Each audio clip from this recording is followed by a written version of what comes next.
what I mean by folks don't think beyond 20 minutes. So Beijing decides they don't want to import farm products, agriculture products from North-Amexem anymore, comprehendibly so.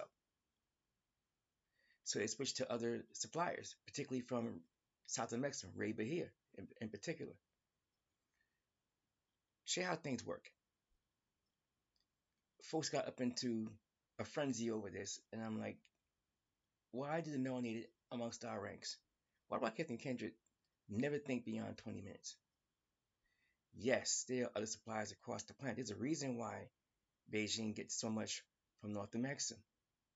The other places where they're getting their supplies from now severely lack the infrastructure to meet the demand. Lacking the infrastructure to properly ship. So what do you think happens to the food prices in Beijing?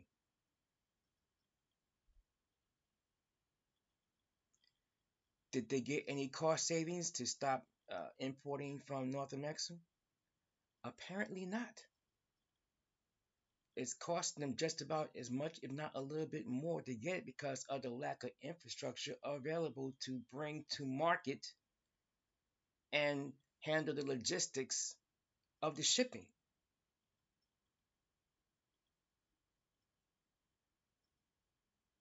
And this is why I train you on the manner that I do.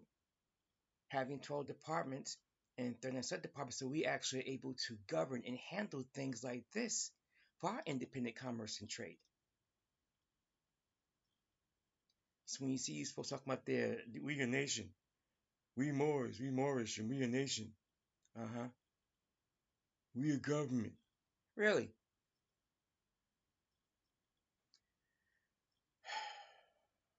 You can ask them simple questions. They have less than zero answers for. So they can talk it all day. They don't have a clue as to how to walk it. We train in how to walk it for over 2 decades and counting. Because talk is cheap and the actions do all the talking. So if you're going to engage in commerce and trade on your own terms, you better know how. And don't do things short-sighted. Parties decide to get into a quote-unquote trade war. Now, if you were the manufacturer, you don't have the leverage. The one that has the purse, the buying power, they have the leverage. They have all the leverage. If your own population is not buying what you produce, then you must export. And if no one is buying what you're exporting, and all that stuff that sits on your docks, it sits in your warehouses. Eventually, no more orders means you can't pay folks to produce what's not being moved out the door. Over time, you're going to have a whole lot of folks that have no trade. They get restless, they get hungry, they get angry, and they're looking for someone's behind to kick. Who got them into that mess? Is who butts they're going to be kicking. You may have all the guns, but you can't kill them all. And eventually, they're going to get you. You got 300 million folks that have retired under the control of Beijing.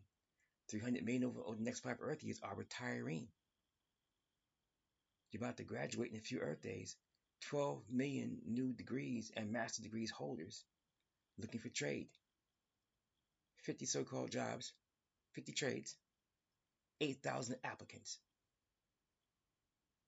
That's becoming typical over there now.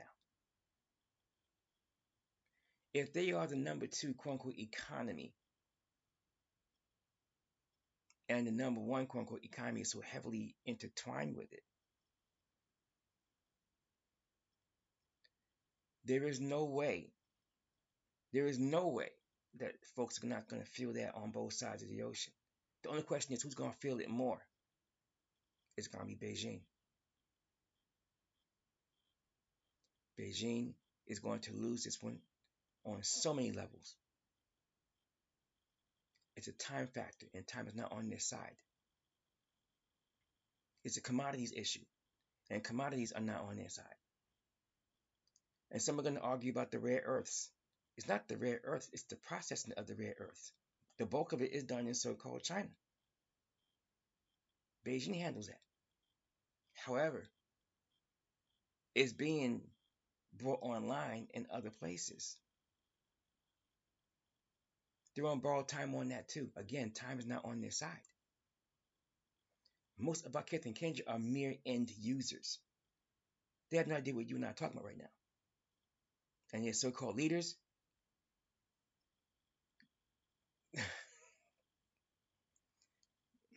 no words describe the dearth of brain cell function amongst them. Cold hard truth. And those who follow them, who have no idea what questions to ask, are going to pay for that. The pandemic really did expose all these folks that say they're quote unquote leaders. We are a nation, we are government, and we are the leaders. Couldn't lead their way out of a wet paper bag. Not even on their best day. And it shows. Their followers don't know what questions to ask them. Their followers don't know how to hold them accountable. Their followers go along to get along because they figure they don't have any other alternatives, which is a lie. You're not out of options until you stop looking for one.